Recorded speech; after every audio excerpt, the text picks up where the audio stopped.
So, my washer broke.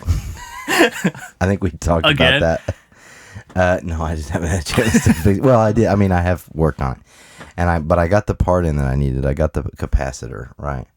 But for reference, this washer is in my basement and it's pulled apart in pieces. Right? It's in pieces. It does not look like a washer, right? And in order to verify that the new capacitor works, I had to, without putting the whole washer back together, I had to bypass this like door switch.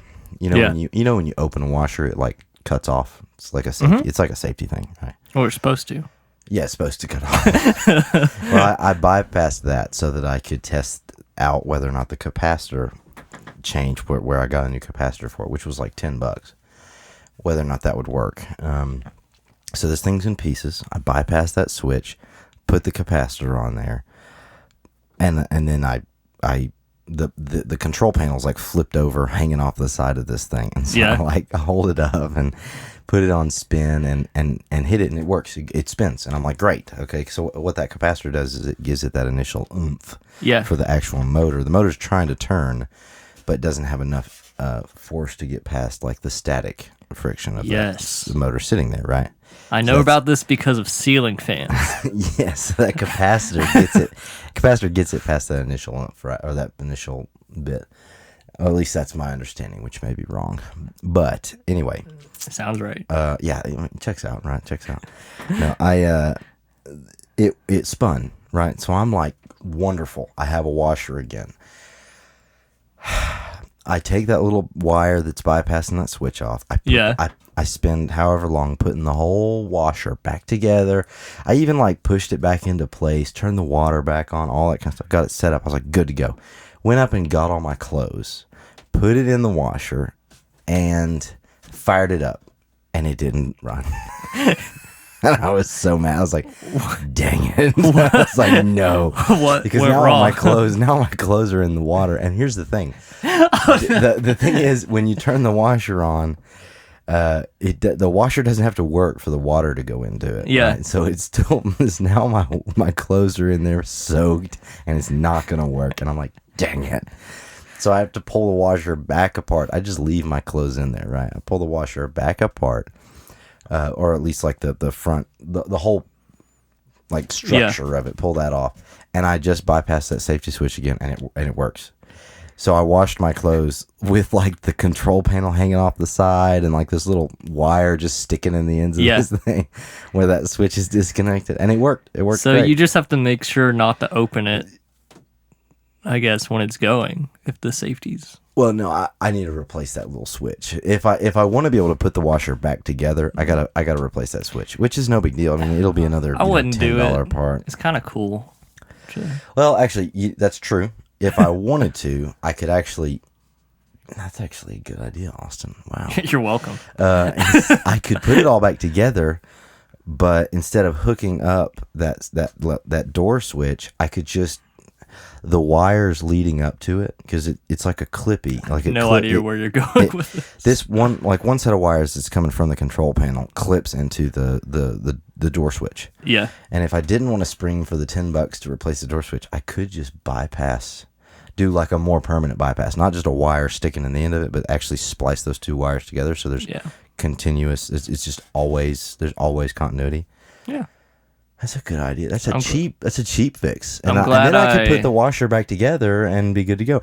But that being said, if I ever open the door, it would never cut it off. So I actually opened the door when it was going like full speed. Those things will move. Okay. Yeah. It was like it's spinning like crazy. But anyway, that was that's where I'm at with the washer. So appreciate the clean towels. I do. So do you know what I meant when I said the ceiling fans? That's what they do. I mean, so ceiling fans, the reason they start on high when you pull it is to that initial jolt of it going fast. Yeah, because if you start on low, they used to have issues. But now they're good enough, and electricity is good enough that it's not an issue. But it's just kind of habit that they keep it just in case. But it used to be that it would break the fan if you started on low because it couldn't run. Interesting. So that's why they reversed it. I would have thought it would have been the other way around, where if you tried to go from standstill to full speed, that would tear up the motor. That's what I would think.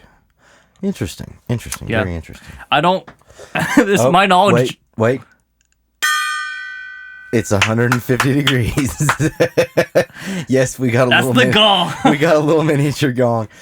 Ladies and gentlemen, this is 150 degrees with Bennett and Davey. I'm gonna need to record that. I hope it comes through the audio. Give it again. It is a 3-inch. Okay, it is a 3-inch diameter. I think it's a 3, or actually that may be a 3.5-inch diameter gong. And it sounds like me dropping the lid of a pot in my kitchen. I'm so excited about it, though. It's very underwhelming, but we like it. So, we're thinking about hanging it up. Yeah, that's the one thing I don't like. That it's just got this stand, and where we've got towels on these benches in here, it doesn't sit perfectly flat because it's not on the wood. Yeah. So we may have to make some modifications, but hey, we'll do what we have to do. You can change it. Okay, so tell me about that cool thing I wasn't allowed to. Okay, yeah. So my mom texted me, and I have not 10 minutes ago. I've not fully read about it because I want to be able to. I want us to all share in the surprise at the same time. Apparently, at a zoo in Tennessee, and it was a zoo. The reason I think she sent it to all of us kids is, like 5 or 6 years ago, we actually, as a family, we were staying somewhere in Middle Tennessee or something like that. I don't know. Honestly, I'm struggling to remember, but we went to the zoo, and I don't think it was 5 or 6 years ago. I think it was like 10 years ago. But we all went to a zoo. And I mean, I'm sure it was a fun time. If it's the time I'm thinking of, the most memorable thing I remember was an elephant taking a dump, and that was that was an impressive thing. It was like a cinder block. I mean, it was like giving birth. It was amazing. Why are we on this tangent? Sorry. Okay. So my mom sent a text to all of us kids, and it was a link to a Facebook post about a spotless giraffe born in a zoo in Tennessee. Now, the cool thing about this is apparently they think this is the only spotless giraffe currently alive in the world today, or maybe in captivity. The problem is, here's the issue. What my mom doesn't know, this is a Facebook link. What my mom doesn't know is, a long time ago, I had all of my Facebook posts translated to Spanish, okay? And so I can read it, but not great, okay? So it's all in Spanish. Why did you do that? Well, because You were practicing Spanish. Yeah, I was studying. I think it was when I was living in Peru. It looks cute though, the giraffe, not the Spanish. Honestly, it kind of looks like a horse with a long neck. When they take away the spots. It's just like a brown. Let's read some of this. Please don't subject us to. Nombra la jirafa bebé. So name the giraffe baby. Name the baby giraffe. Tenemos 4 nombres para elegir. I don't remember how to pronounce that. Los nombres y sus significados están abajo. So we have 4 names for. I'm thinking elegir is root word of elect, so up for grabs. We have 4 words to choose from. The names are significant. Let's see. Unico. I would have given you more time to read this before we started I knew. Yeah. We should have. So here are the 4 names, and we need any. If there are any people listening, we need votes on this. So we've got Unico, as in unique. What is that? Furiali. You got to say it with confidence. Which is also unique or unusual or extraordinary. Shakiri. That's going to be my vote because it's close to Shakira. And Davey loves Shakira. Oh, wait a minute. Wait, was that a giraffe or a gazelle? Well, That's on Zootopia, that movie where I haven't seen Zootopia. Are you kidding, dude? Shakira did a song, and it was like a part of the movie that like there was this celebrity. She did this whole song. I think she might have been a gazelle though. If she was a gazelle, it looked like a giraffe, and I'm gonna say it's close enough. Okay. Ella es más hermosa. So Shakiri apparently means she's really pretty. Say them all again. Wait, hold on, I got one more. Jamea, Grand Belleza. So say them. Here are the four Here are the four names that are up for grabs or para elegir. Unico, Firiali, Shakiri, or Jamea. My vote is Shakiri. What about you, Austin? What's your vote? I would also vote Shakiri. Just it resonates with me because of Shakira, even though and you could do a like a parody song. Shakiri. I'm not a Shakira fan like you are, dude, that's like wild. It still makes me happy hearing. When people Shakiri. in Peru ask me, "Why did you want to learn Spanish?" My token response was, "In case I ever meet Shakira." That was it. That was what I said every time. And you can ask Chipper that for verification, and he will corroborate. Okay.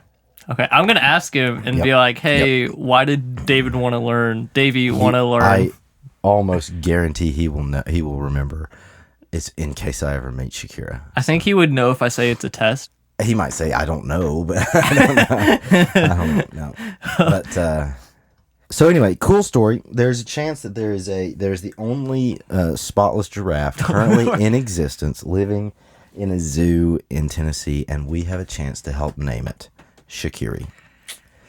Because anybody who names it anything else other than that's gonna significantly and severely disappoint me. So thank you very much. You heard it here first. I'm gonna put. You can vote on any of them, but you will disappoint Davey. Yeah, you will vote. You will disappoint me. So, I really want to go see the Barbie movie. Why? I have no idea. Oh, I do know why. Because you said it. You're like, I didn't think he was going to say why. I got to come up with a reason. No, I forgot. I have a few reasons. My main reason is because they went so hard on the music. Like, Billie Eilish did a song, Dua Lipa did a song, Nicki Minaj did a song. I think maybe Doja Cat did one too. I don't remember. But at least the Dua Lipa and the Billie Eilish one, I love, and so it like influenced me to go watch this movie for no other reason. Have you seen it? No, you haven't seen it yet. Okay. No. Okay. I was talking to someone. We were talking about maybe going tonight, and I was like, "No, I'm doing this," and so we might go tonight. We'll see. I heard a joke. So I gave up on the Barbie movie for you. No, I hope you know. Okay. Wow, that makes me feel special.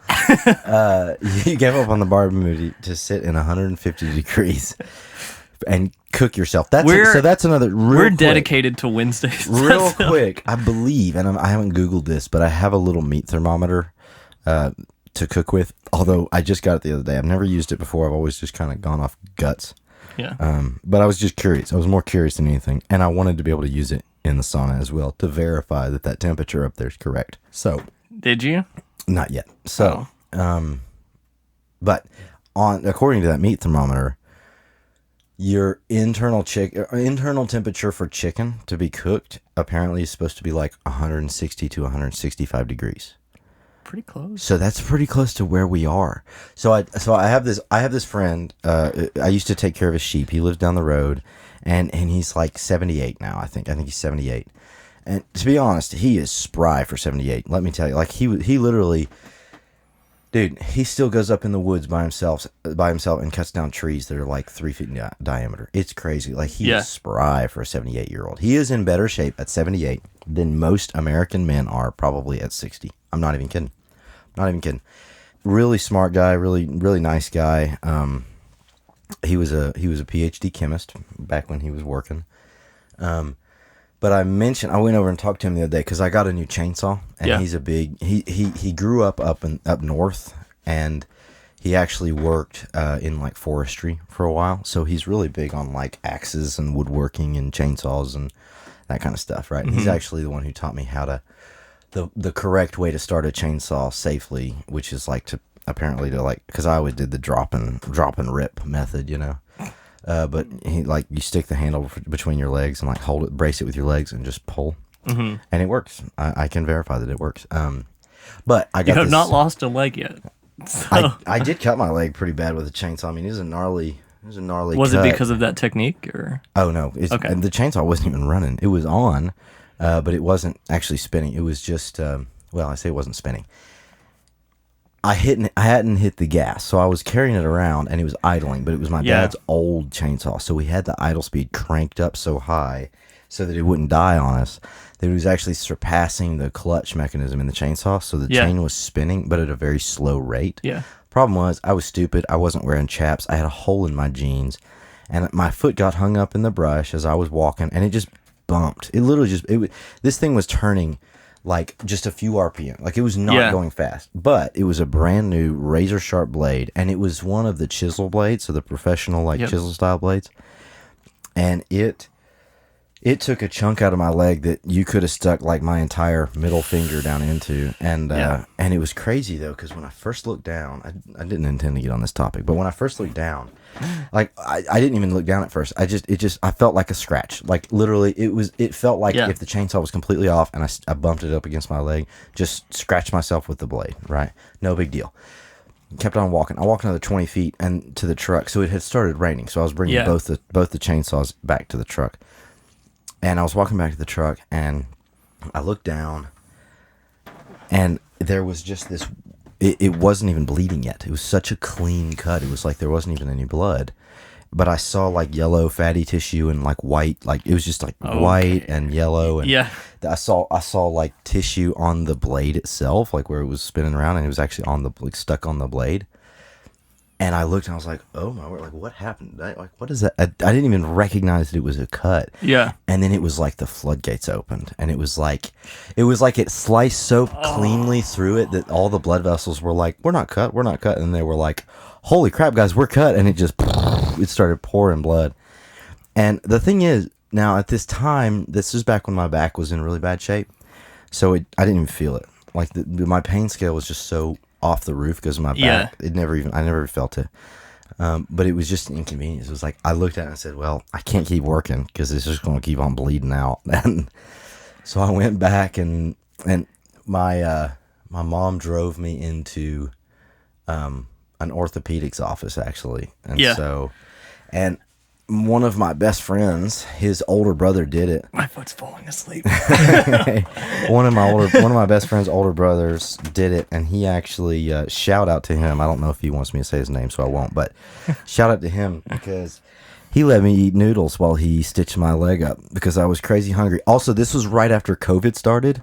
Yeah. So I hadn't eaten fast food or any Asian food in like weeks. And we were right next to a Panda Express, and I was like, give me that Panda Express. And he let me. We grabbed Panda Express. We went in. He was sewing me up, and I got to sit there and eat lo mein. Noodles. Lo mein and orange chicken from Panda Express while he sewed me up. So I almost never go to the doctor. So let me give you my best example. So this was maybe like a few months, maybe like 2 or 3 months ago, okay? I called you about this like a few days after. And I was like, yo, we've been in the sauna. I feel like the sauna's messing with me. And I woke up in the middle of the night, walked to the bathroom, and then was like collapsed on the floor in pain. It felt like something was about to burst in my stomach. And it was so bad that like I couldn't get up. My face was face down on the floor. And like I was about to throw up, and I was just going to lay in my vomit. Because I literally That's how bad it was? I could not pick myself up.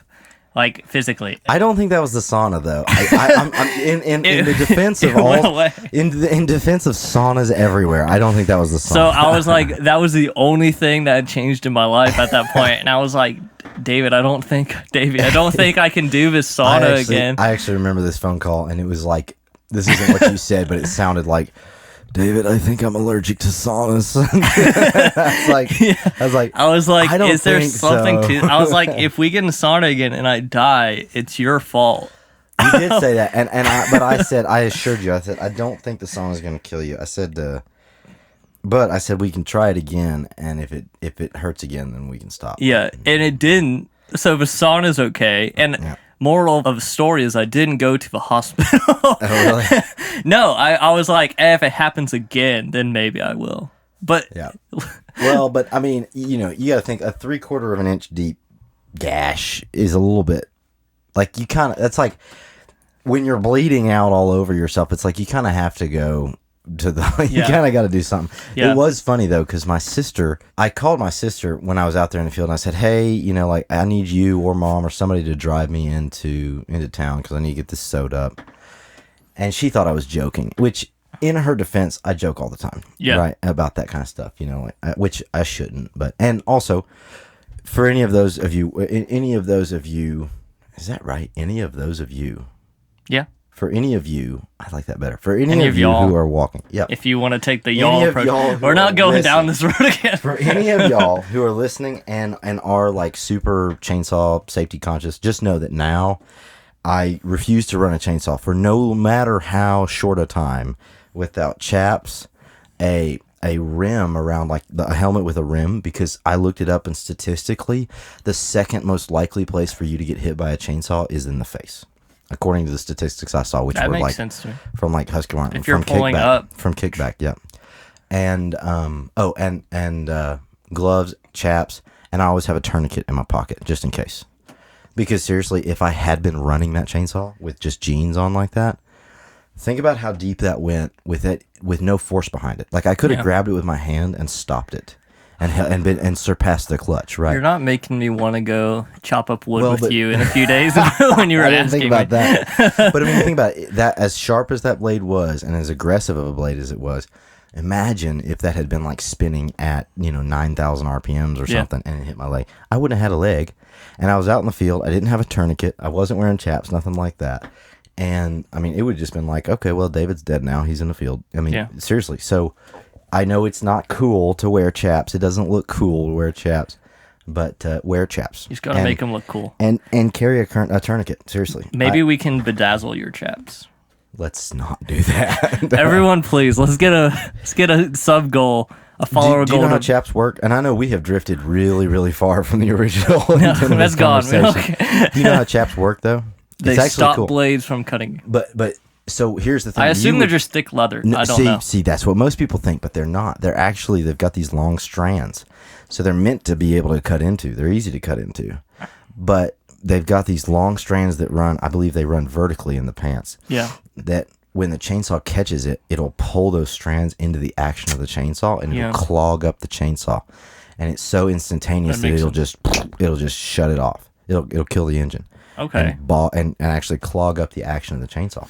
Really cool. You should look up some videos of that. Do you want to test it? Do you want to try? Not on your leg? No, but my brother has been hit. He's hit his chaps a few times and had to take his saw apart to fix it. Did it cut him? No. How thick are they? I mean, they are thick, but the outer layer is these strands that are meant to. It's not like Kevlar or something. It's not like leather. You're not trying to keep the saw from cutting through the chaps. You're trying to keep the saw from cutting past the chaps, right? So they get into the chaps, and the chaps bog it down, and it shuts it off. So now I don't know how effective they would be when you're talking about like a long bar, because you think about the distance of travel that it has to. If you touch yourself, is on that the end, a different kind of? Like a bar on a chainsaw is like what the chain actually rides on. So you can have I have two chainsaws, one with a 14-inch bar and one with a 20-inch bar. Yeah.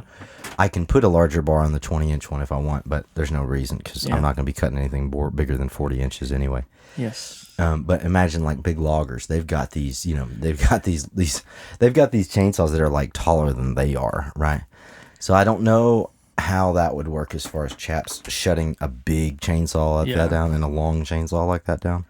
So you need to go watch Chainsaw Man. Is that a show? What is yes, it's an anime show. An anime Since show? You said you wanted to watch. I have never watched any anime, but that needs to be your anime because you talk about chainsaws. See, it sounds like a horror show. Or is it just a man out there like in the woods? No, like, hey, it's a guy who turns into a chainsaw demon. Cut this tree down. Oh, okay. Whose face splits in half and it's a chainsaw, and only when he activates it, he's a hero in a way. That is an odd premise. I don't understand how to describe this more. So I want to fight demons. I want to loop back before we run out of time. I want to loop back to my neighbor that's 78. We drifted away from him a long time ago, but I want to pull us back. So okay. So we talked about him. We talked about chainsaws. We talked about my leg getting cut up and all that, right? So looping back to him, and I'm trying to remember what the original point. Oh, when I was over there, I mentioned to him that I had a sauna, and I mentioned that it got to 150 degrees, and he goes, "That's how hot the internal temperature of chicken should be if you're going to eat it." And so I didn't really think about that ahead of time, but if it's 150 to 160 degrees internal, we're basically the temperature, right? We're sitting in that temperature right now. How long do we need to put a chicken in here for to cook it? That, like a living chicken? That's terrible, Austin. No. What is this, like? A cookable chicken. Oh, okay, like a piece of chicken. Yeah. No. It would have to, we could do, I mean, hypothetically, it would probably be more like dehydrating it than cooking it. No, you got to cook it. No, I'm saying like you could stick it in here at 150 degrees. With enough time, I think it would be cooked. Oh, there you go. I think it would be like, I don't know if chicken would be the thing you'd want to cook, because I don't know if chicken can be like dehydrated. I don't know what else you'd want to cook. I mean, we can get a bunch of food and put them in here and test which ones are cooked the best. Okay, new subject. What's the weirdest food you've ever eaten? This is the worst subject to ask me because I don't eat anything. I'm curious, though. You've never tried something like crazy? Like crickets or something? No. I don't think I can possibly answer this question. Okay. What about you, though? I'll think about it. So I can't disclose mine because I'm pretty sure it's a felony. I would say lamb, not a felony. But I know that's not I'm pretty sure it's weird. a crime. Lamb? Yeah, like I just remember that's probably the worst thing I've ever ate. I've tried a bunch of weird stuff. But the weirdest thing I'm not going to mention because I don't know the legality. Actually, no. You know what? Screw it. Statute of Limitations, because I was like 7 at the time. A goldfinch. It was a goldfinch. Okay. What's a goldfinch? A goldfinch is a songbird. It's definitely illegal to kill them, and we accidentally killed one. I won't say who. I'm not. You heard it here first, folks. I'm not going to incriminate anybody, but we in quotes, we accidentally killed one. You're gonna throw your whole family at it. And we all sat around a fire and ate this goldfinch. That was pretty weird. I've eaten rattlesnake. I'm the only person I know who's ever eaten copperhead. A lot of people have eaten rattlesnake. I don't know of anybody other than me. Did you cook it yourself? Yeah, I killed it myself, and it was such a big snake, I kind of wanted to try it. And I will say, snake is the easiest thing to field dress, if that's the right terminology. Yes. The easiest thing to field dress in the world, because it's literally, you got like a front end, a back end, you cut both those ends off. You cut a slit down the belly. I'm going to need to start... You peel the skin limiting off. Davey on what he can talk about. I mean, you cut both ends off, cut a slit down the middle, peel the skin off like it's a blanket. Yeah. And then you basically take your fingers and just rake all the guts out, and it's basically one big long rib cage. And then you can cut it up into little pieces, and fry it, and it tastes like frog legs. I hate snakes so much that I'm pro you doing this. So please do. For the record, if there are any people listening that want to get me in trouble, that was both of those items that I ate. It was before I was even in high school. So statute of limitations is like long gone. I have to imagine. I don't know. I'm not a lawyer. I think it's 5 years. I'm pretty sure it's 5 years. I mean, I thought it was just if you were a minor. No, I think it's 5 years. Okay, well, either way, I'm good to go. Anything that's not I'm good big. to go, because it was like 10 years ago. Both of them were like 10 years ago. Yeah. So. Does the statute of limitations have any restrictions? Like, I don't know. If you do a horrendous thing, it never applies. I would hope so. I mean, if you're talking like, if you murdered 20 people. If you kill someone. But you were 16, right? And you hide for like 5 years, and you're like, okay, I'm chill. Yeah, I don't think there is a statute of limitations for murder. I don't think there is. Okay. That's what I was wondering, is if there's such a thing as it not apply. I don't actually know. We need to look it up later. Ladies and gentlemen, this has been the 150 Degrees podcast with Bennett and Davey. Thank you. It's so hot. It is so hot.